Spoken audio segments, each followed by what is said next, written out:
Oh.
Yeah. Joe Henderson, Randy Brecker, Don Grolnick, Eddie Gomez, Victor Lewis. It's a pretty awesome group. Definitely. Well, Yes. like many people in our community today, are really in shock over the loss of Chick Corea. Randy Brecker, my guest today, knew Chick, played with him. And here's Randy and his lovely wife out of Rovatti from Long Island, New York. Hello, Mr. and Mrs. Brecker. Howdy. Hello there. Randy, what are your Yeah. thoughts on the loss of Chick Corea? Oh boy, that's hard to put into words. We knew each other for, way over 50 years. He was one of the first guys I met in New York City. In fact, we were cleaning out down our studio, and we found a tape that I had recorded with Chick, back in the mid 60s. It was just a home recording. I went over to his house in Queens when he was living there, and a guy named Steve Schaefer, a wonderful drummer who was an LA guy now for years, but played with everyone, and Walter Booker. We played quartet. Steve wanted me to meet Chick and vice versa. And strangely enough, we just found that old reel-to-reel tape I don't know, about a month ago, and I saved it. I was throwing out a lot of stuff. I haven't heard it in all that time. But he was just a visionary, man. He was our inspiration. I know I speak for everyone. He was so involved up to, the last minute. I mean, it's just hard to wrap your head around. Just an all-encompassing 360-degree musician.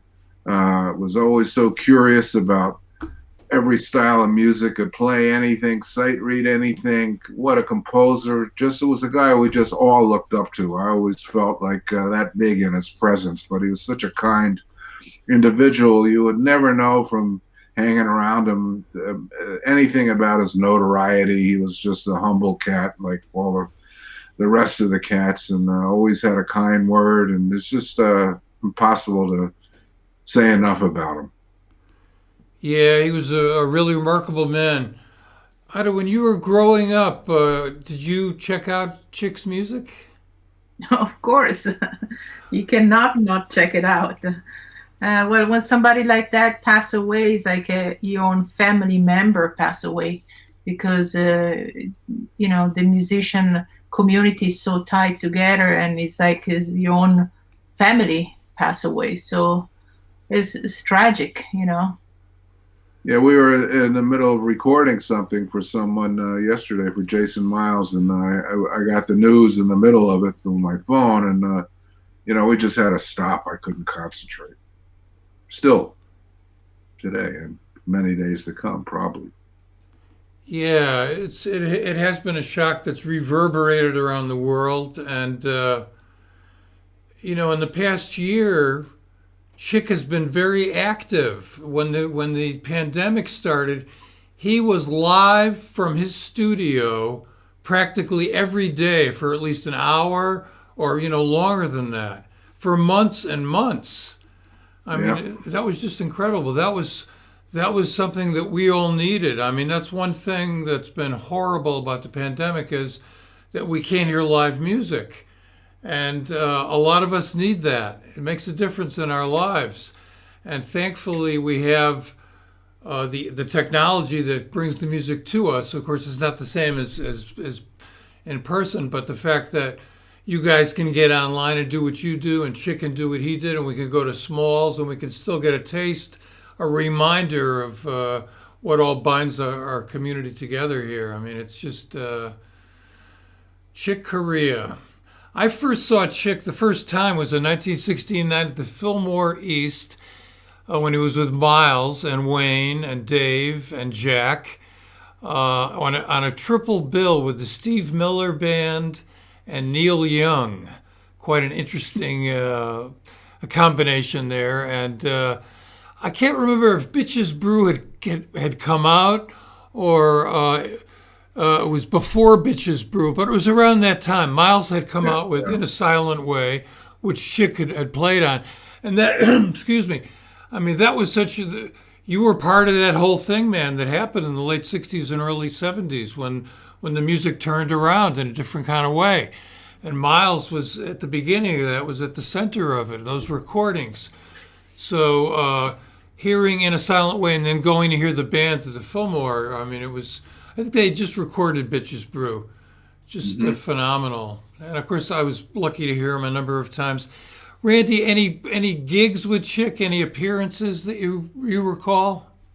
Well, I didn't actually play with him that much. I guess the last time was in Orlando, Florida, with Chuck Owen, Jazz Surge Big Band. He's a well-known composer, and I've done many projects with Chuck, and we're close to a lot of the guys in the band.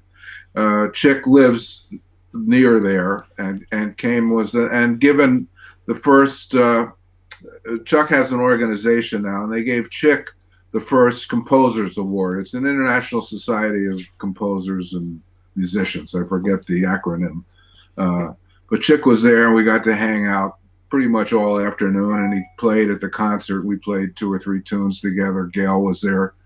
And that was the last time that I actually saw him in person. I think it was about 2 years. Well, everything seems like it's about 2 years ago, but it was around a couple years ago. And as usual, he was just as gracious as ever. Everyone was thrilled to play with him, me included. forget what we played, in fact. And throughout the years, it was more that I was on a lot of double bills, with either my brother's band, or it started, man, back in the 70s when with Larry Coryell with our 11th House Band, we used to do a lot of double bills with Chick and Stanley and Lenny White. And and the fact that for a while we were kind of neighbors. This part is kind of vague on 73rd Street. Plus he moved into 19th Street, the famous 3-4 loft. My brother was on the 3rd floor. Chick was on the 2nd floor. And a great drummer, Howie Wyas, was on the 1st floor. Liedman and lived there. I think Holland lived there for a while. So that was a real hangout.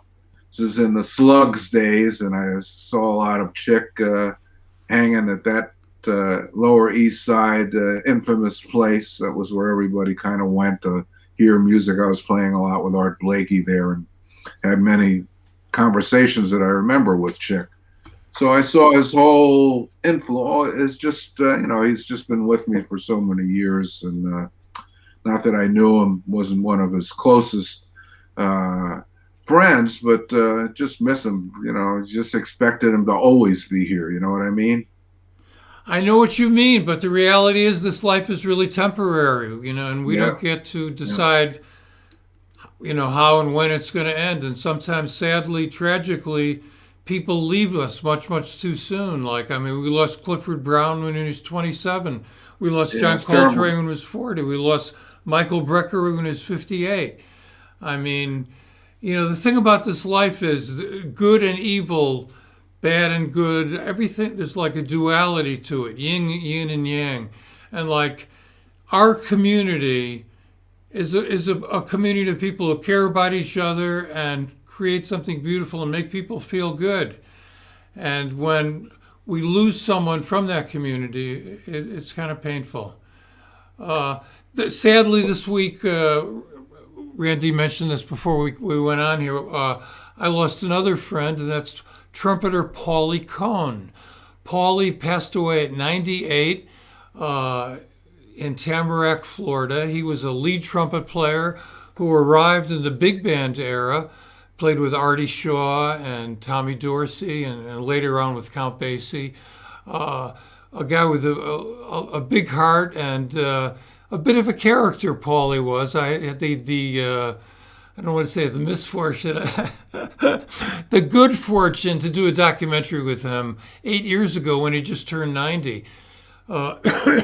After he retired from the studio scene, after he left Blakey, he moved to South Florida, Right. Which is like the Jewish burial grounds down there. At that time, a lot of musicians from the New York area had moved to Florida, so he had a big band down there, and he was still doing it at the age of 90. He was a man of many opinions. Little I knew him, I'd see him at Giardinelli's quite a bit, and when we were all on the New York scene, and he was quite a player, man. What a sound, and he kept it going too until his, the documentary was just amazing to hear how he played at that age, and was so into the horn and the whole thing, keeping a band together of elder statesmen. It was really fascinating to see. Well, there's something about this music, something that it gives us that keeps us alive and it nourishes us. The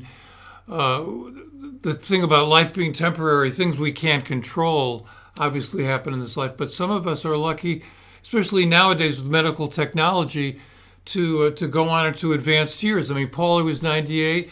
Last year we lost Jimmy Heath. I think Jimmy was 93. I forgot why I said that, but anyway. Life is temporary. Anyway, Chick, Paulie, they're going to be with us forever because as long as we remember them, they're alive, and also they left us with their music. And Chick left us with an incredible legacy, both performances, and in the past couple of years, he's really done a lot of educational stuff. I know he was giving live master classes for the past year, and recorded a lot of stuff. But what you guys have also been very active in the past year. I want to take a performance break here and play something that you did in the past year that utilizes the technology that we have to work with today.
Yeah, that was beautiful. Before we talk about that, I want to talk about how you guys did that and also what it's like working together. you're in a relationship, you play together. That's very interesting. Uh, the we have visitors from all over the world, and I just want to shout out the people. Some people have identified their location: Hawaii, Dubai, Glasgow, China, Isle of Man, India, Westchester, New York, Scotland, New Jersey, Belgium, and Arizona as well. Far out. Yeah. So, first of all, tell me about that recording, how it came about. Our friend Peter Waters was kind enough to turn us onto that. How did that come about? What's that about? Well, Otto'll tell you how we put it together because that was her department. I'm not the tech person in the relationship. But Peter asked us runs a very nice and popular art center, Duck Creek Art Center out here, and asked us, originally we were going to play live, as were many others in the area, during the summer, but sadly it had to shutter its doors, hopefully temporarily, and they asked us, people that have played there to record some kind of home video. And Otto's got expertise in that area, put up some backgrounds to make it look like a shed and did all that amazing editing. So maybe she could tell you a little more about that. I just played and looked over her shoulder the whole time. Well, it's one of those things that I had to learn during quarantine. I just pick up a new hobby, editing. We just use, I think, a track from your Ebersol, if I'm not wrong. Yeah, that's from Jamie Ebersol, Randy Brecker, volume 126. Good one if you ever want to check it out, if they're still selling them. And we did also we did one of Ada's tunes too, from one of her record we did together called Brecker Plays Rovatti, where she wrote all the material on that one. So we did that tune, and it was a lot of fun to do. And she's also, if I can show off her handiwork, she's making wonderful clothes. She wore the blouse she was wearing in that video, and this very one here is fresh off the press. I know, it's a quarantine mode. I have to keep on my creative outlet. So, and I think for me, just doing creative, like for example, sewing, it just helped me. I was telling the other day to Randy that when I sew, I have to think it inside out and backward. But that's somehow I always kind of sing along or whistling some tunes because it helps me to focus on when I go back in a studio practicing some maybe pattern or stuff like that. So it's just interesting how something that is not related to the music, it helps me to kind of keep the music going. So just go figure out how the brain works. Well, it's interesting that you started as a musician, right? Was that your first love as a young woman, to play music? Yes, but I was a classical pianist trained. I started saxophone really, really late. I was kind of if there is a kind of a limit age, I was on a cusp. Late bloomer. She Yeah. was 17 or 18. Yeah, I was at the end of high school, and I didn't have any jazz training at all because in Italy it's not really kind of the main. You don't hear so much jazz. So, but I was lucky that my grandmother was a piano player and teacher, so I started actually play piano when I was 4. So that helped a lot. And when I write and arrange, I still, I write everything on piano, and somehow always ended to have the perfect kind of like keys for B flat instruments. The perfect range, I guess, is somewhere back there, the B flat range. Yeah, well, Dizzy once said that everyone should know how to play the piano because when you play the piano, you see the music from a different perspective than just an individual instrument like the trumpet. But what was it that inspired you to get into the saxophone? My brother started to play guitar, and he loved blues and rhythm and blues, and he wanted to put the band together, even if he was a beginner. But he was obsessed with the horn section. So he told me that if I was going to pick up a saxophone or a horn, I would be very popular with boys. So, so that's how I got into. And he was right, because I got a husband. And I had some success in that area myself when I was young, playing the trumpet. I think that's why we all started. Wow, are you saying that hormones have something to do with the creation of music? I think it's in there somewhere, that's for sure. Percentile. So let's talk about this past year and how you two have adapted, excuse me, to the necessary changes, and how you flourished with your music. Tell me a typical week in terms of your creative output. Do you guys practice every day individually? Randy, I know you do a lot of stuff where people send you material and you record. Give me some overview of your activities during a typical week. Well, all the weeks are somewhat similar, and I must say Ada's adapted way better. I'm used to being on the road, and that's the challenge, is not having that outlet to play live and music, because that's a big part of the equation why we do it. And as simple as it sounds, we like to get the feedback from the audience and just look at the audience having a good time face to face. We feed off that energy, and that's probably the most difficult thing for me personally, is not to have that. It's a different thing playing into your phone or cameras. You miss that terribly. And I can tell, just from watching other avenues of expression, comedians, all the talk shows, just from having my own experience, I can tell how much they miss, having the audience, not to get live laughs. Usually now it's just people working for them, like 20 people in the audience on the talk shows. So that's what I miss the most, but we're both practicing every day. We have to. We record for other people, send us stuff. We've developed a good kind of working relationship with her behind the keyboard, recording and editing, me playing, her playing. She does it herself.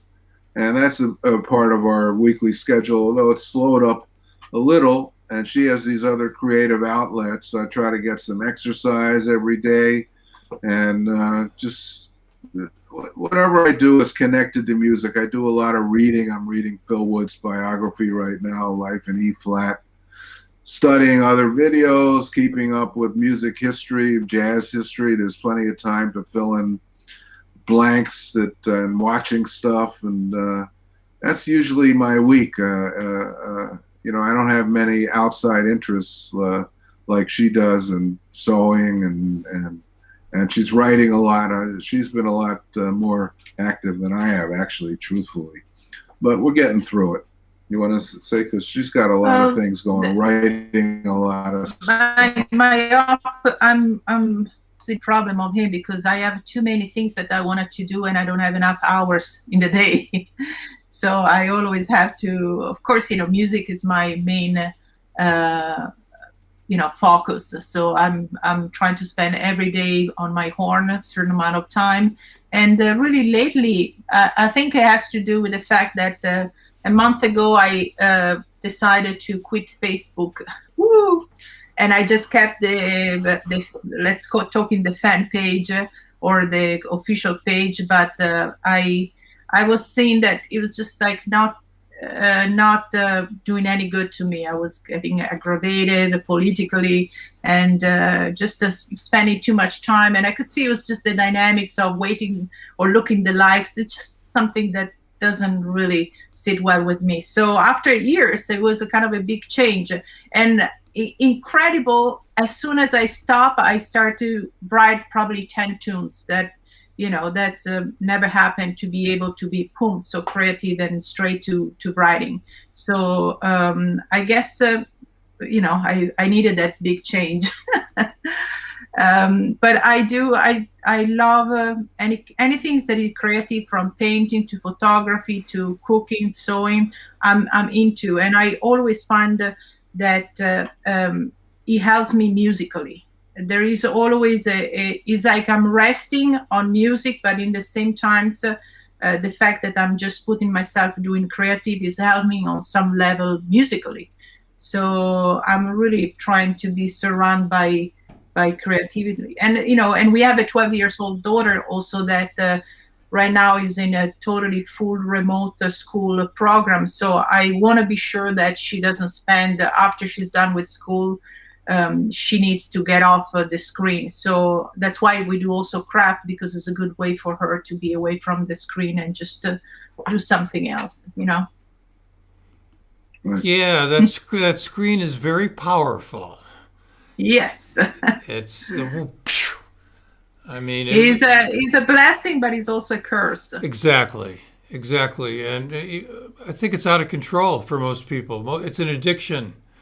Yeah, and I found in myself the first 2 days when I got out from Facebook, I could feel that I was like, oh my God, I've been spending the last few years little by little. It's not that, you get in from one day to the other. It's like a very tricky animal. Insidious. Yeah, little by little. And the next things you're totally hooked, and you spend way too much time before going to bed just scrolling down, commenting, waiting for the like. It's just like not. Yeah, I heartily recommend the Tristan Harris movie, The Social Dilemma. Yeah. Which really goes into detail. Once we've watched that, I don't go on there anyway that much.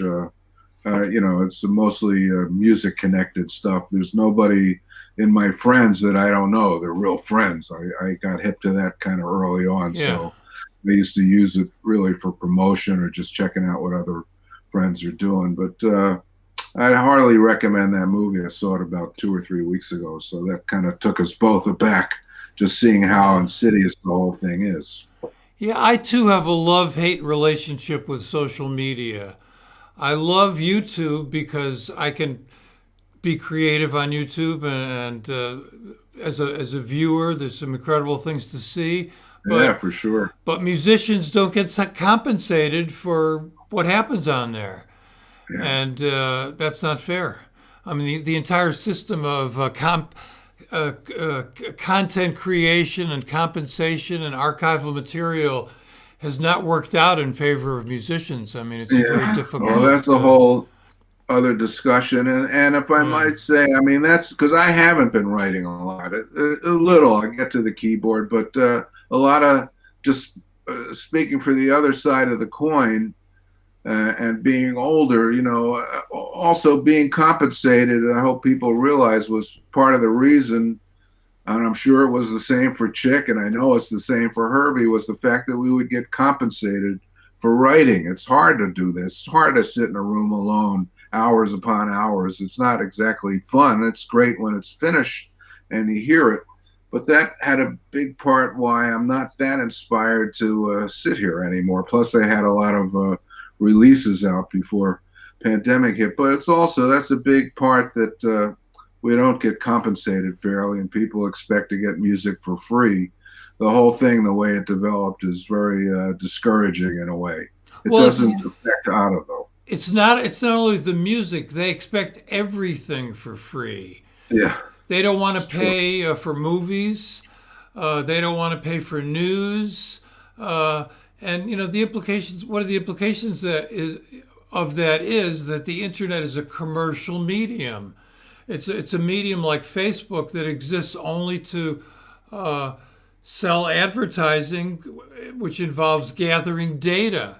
So we have these institutions like Facebook and Amazon, which we're part of. We can't help it. I mean, I shop on Amazon. It's helpful. It's easy. Yeah, sure.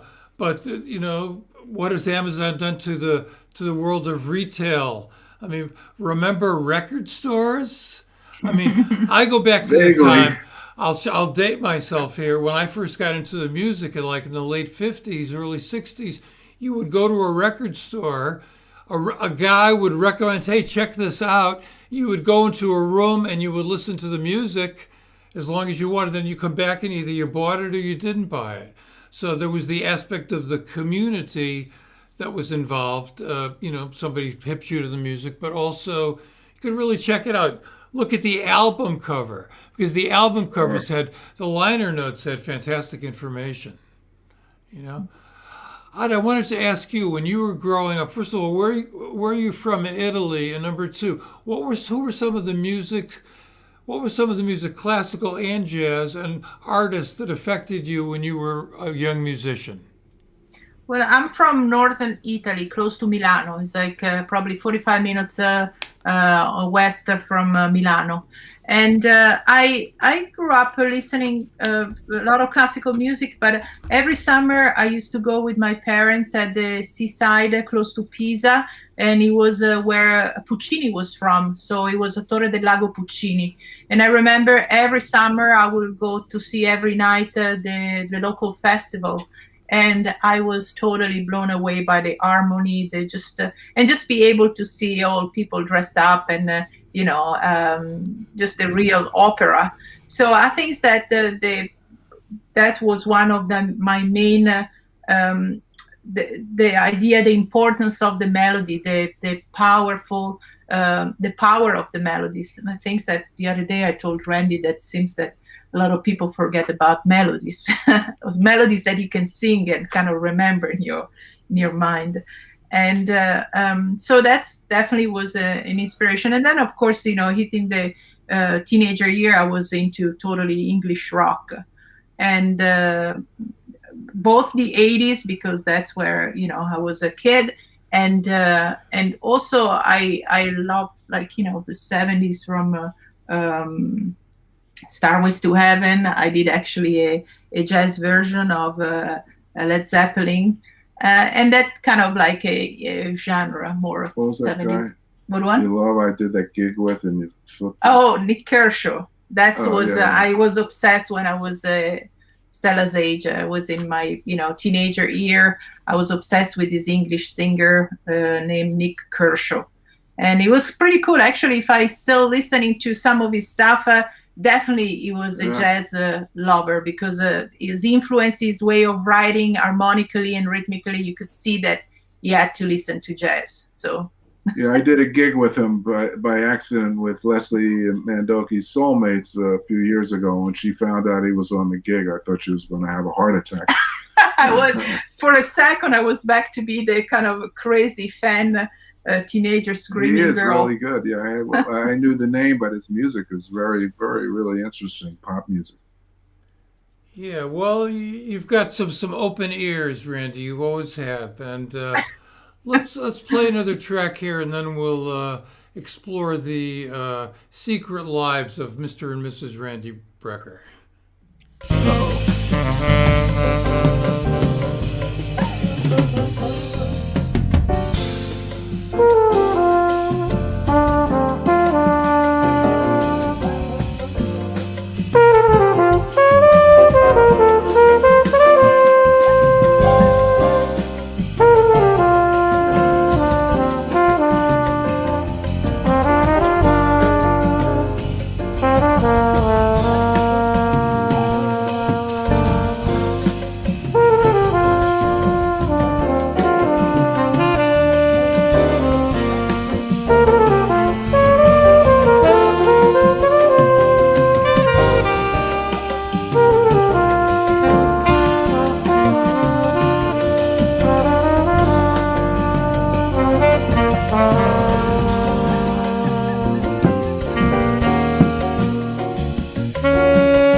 Oh, that was beautiful. Who were the other musicians on that? That It was like Alex Claffey on bass, Rodney Holmes on drums, Dave Kikoski on piano, and some guest was Cafe on percussion, Jim Beard on keyboards, and Adam Rogers on guitar, and who else? And Stella on vocals on one tune. Stella on vocals. Now, does Stella play music as well? Yes, she started first on violin, and then she switched on saxophone to be able to be in the band. And actually, the last year she was picked as baritone player because she was the only one who could play baritone. And if you see her, she's like a 65 pounds skinny little girl. So the baritone is as taller and heavier than her almost. But she got a very nice sound. Fat sound, so it's pretty cool. Well, she comes from two very creative people. Usually children who grow up around creative people are special, and just from the little video and stuff I've seen of her, she looks like a very, very cool young woman. She's. Thank you. So this thing about being in a relationship and working together creatively and being together all the time during the pandemic like this, how have you guys navigated that? Because relationships aren't easy. I mean, because when two individuals come together, I'm just kidding.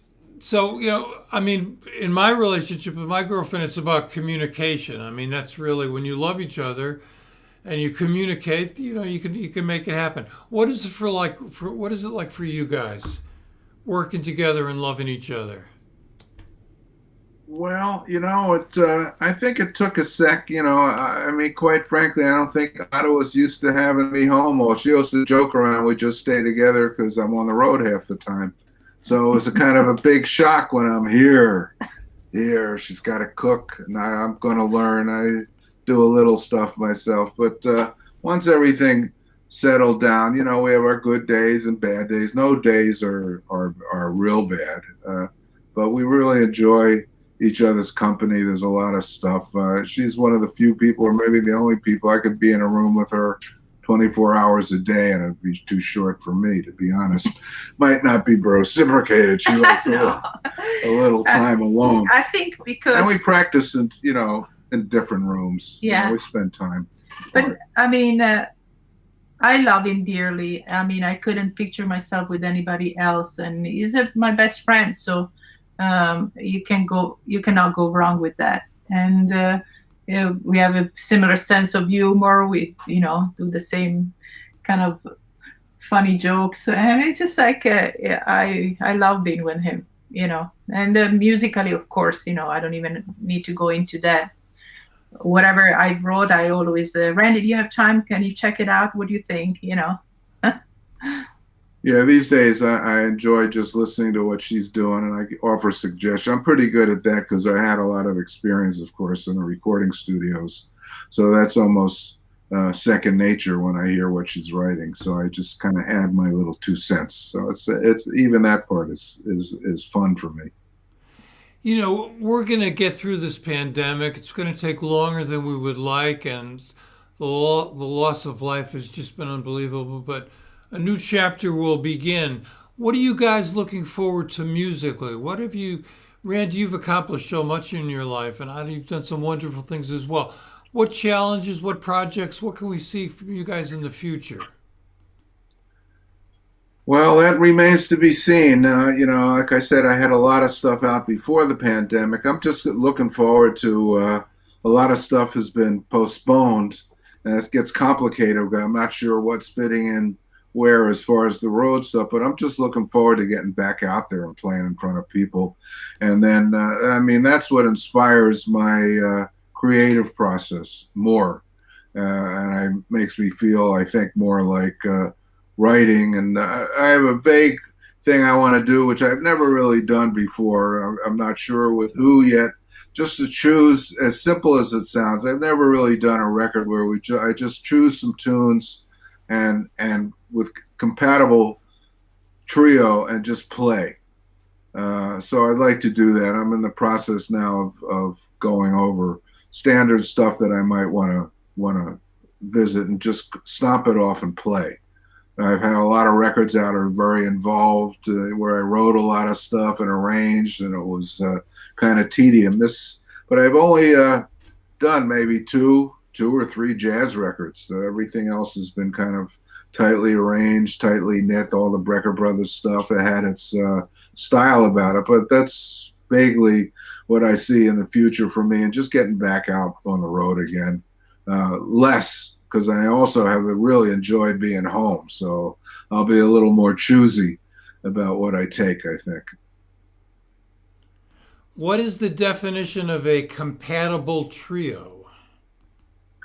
Well, someone that guys that really speak to each other. And so it's just not horn plus trio, but there's a lot of communication. I have people in mind, maybe use some different people in different tracks. I don't know. I haven't really nailed anything down yet.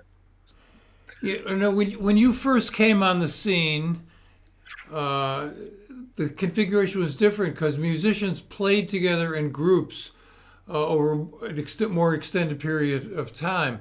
Now, because of travel and other things, musicians come together, but there aren't really that many working groups. And the thing about a working group like Brecker Brothers was that there's a synergy that develops with musicians playing together over a longer period of time.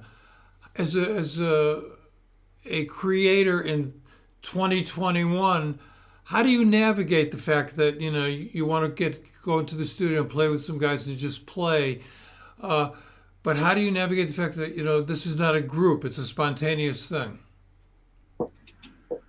Well, I don't think you do. You just go do it. I mean, I'd obviously choose guys that have played together and that I've played with throughout the years. So it wouldn't be just meeting someone that we already have the synergy happening, and just that would be the whole point, just to hit it and not really think about it, and not do any overdubs or editing. Just hit it. I did one recently with my good friends Mark Copeland and Joey Barron, Drew Gress, and Dave Liedman, kind of like that. We just showed up. We each had some tunes, so we had to learn some tunes. But I enjoyed that very much. Just going to the studio for 3 hours and we hit it.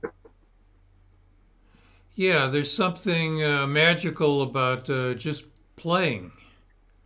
Yeah, I like the other aspect too of really having tightly. That's what I used to do, with Brecker Brothers. That was the whole point, the opposite extreme, where you go in and I've written out every note, and of course there were solos, but everything was pretty tightly mapped, and that's what we became known for originally. And there's an art to that too. Going back to Chick, he was a genius of that aspect, and I know from having talks with him, that's what he enjoyed. But he got the point of our records. He made a comment to me once how much he enjoyed listening to the stuff, because all these little things would appear and disappear that were tightly conscripted. So I enjoy that aspect of it too, obviously, or I wouldn't have done those kind of records. And I like listening to those kind of records from a production standpoint. So I have kind of a wide berth of things that I like to do, and I wouldn't have one without the other. But I'm a little short on the spontaneous quartet record, so that's probably next. You released recently the Brecker Brothers Live and Unreleased. Tell us about this recording, which my friend Julie Lockett, and I think he was the road manager of the band at that time, or something like that. Yeah, he was the tour manager, and that particular gig, I can't really tell you much about it because I don't remember the gig.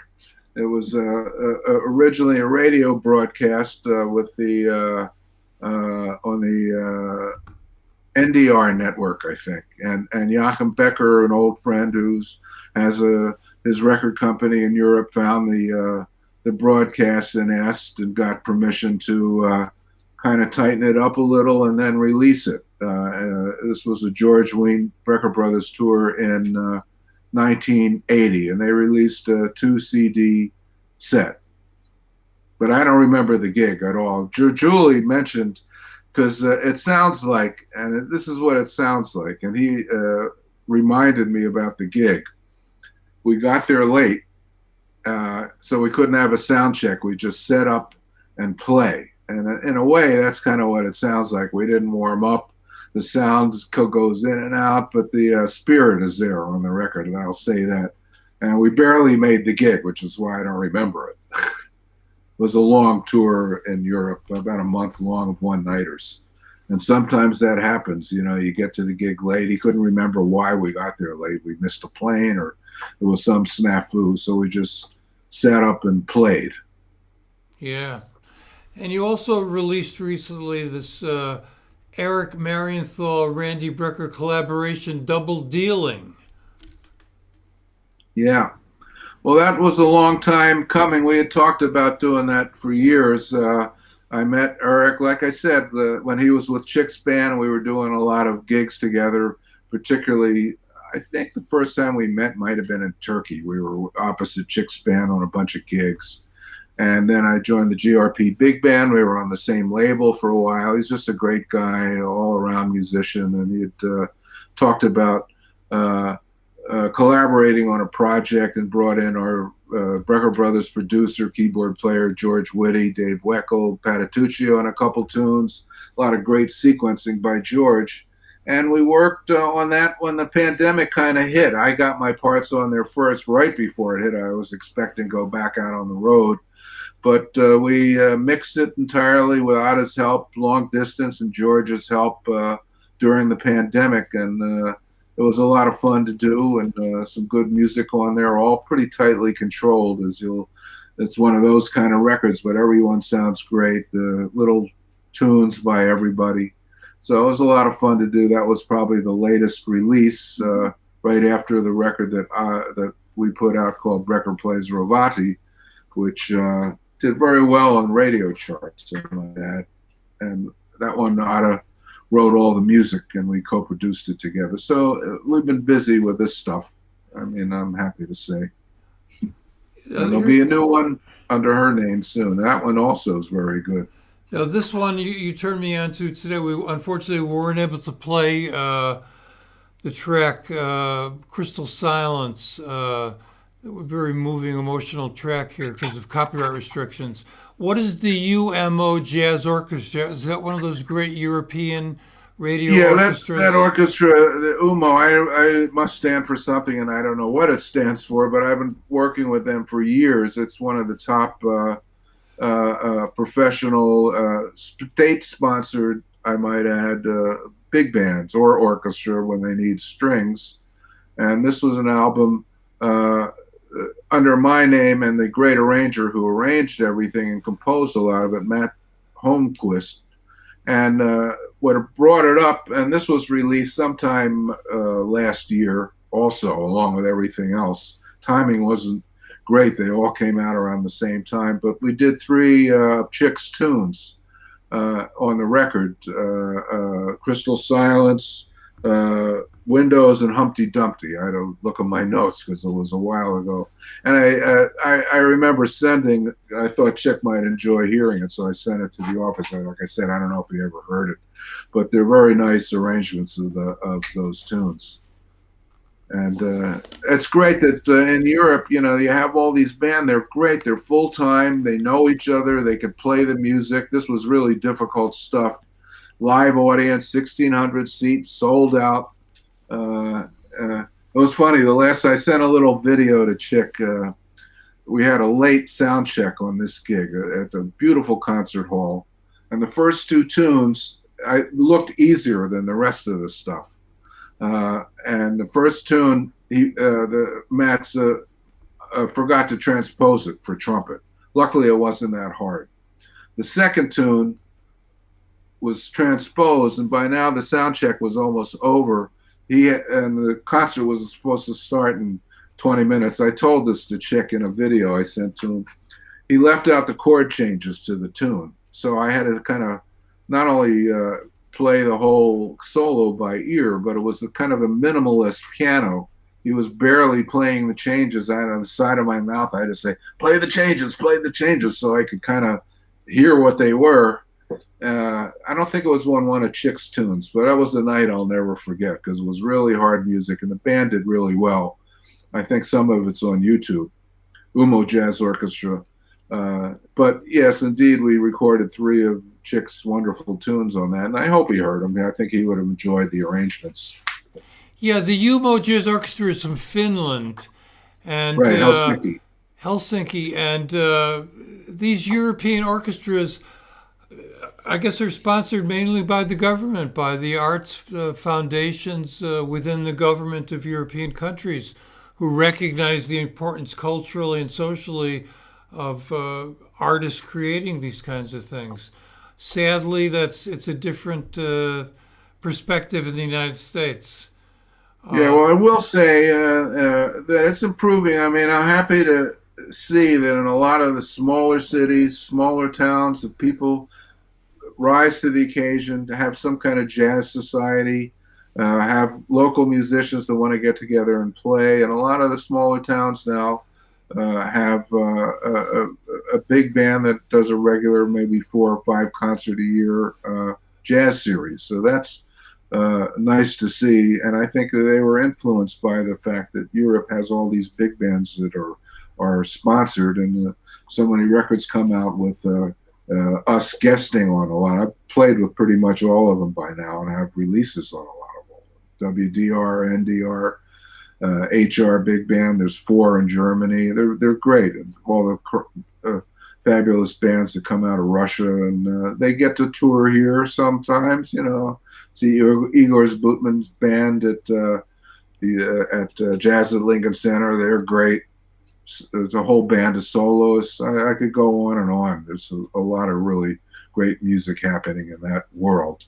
Yeah, there's a lot of great music happening all over the world. And I wanted to ask you, since you grew up outside the United States, jazz is like America's homegrown art form, so to speak. What is it about this music that makes it so universal and strikes such a responsive chord in people that they want to come to New York and become part of it?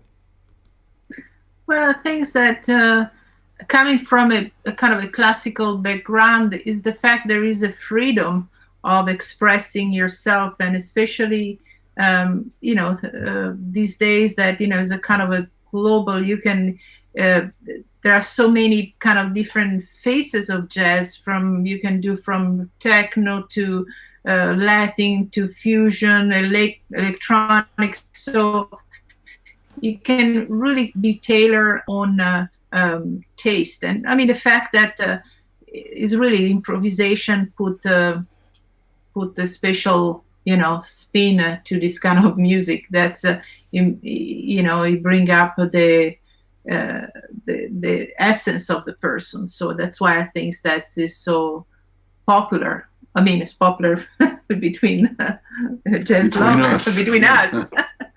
But I think that's what it was, the appeal of jazz. At least it was for me, besides being popular with boys. Thank you so much for taking time out from your very busy schedule to be with me on Jazz Video Guy Live today. Thank you for having us. I did want to mention, I promised I would, and I'm not sure of the date, but we're going to be on Jazz Forum, their virtual series, with pianist Bill O'Connell. I think it's March 11th or 12th. I didn't bring it down here with me. It's 7 p.m. Eastern Standard Time. Okay, our friend Mark Morganelli is doing some he might even stuff. be on now.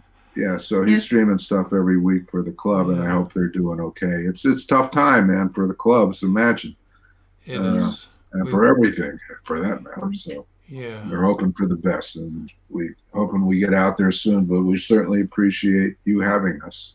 Thank you. All right, and everybody, come back next week when another trumpet player will be joining us, Dr. Eddie Henderson. Whoa, okay. Best to the doc. So please stay safe and keep listening to jazz.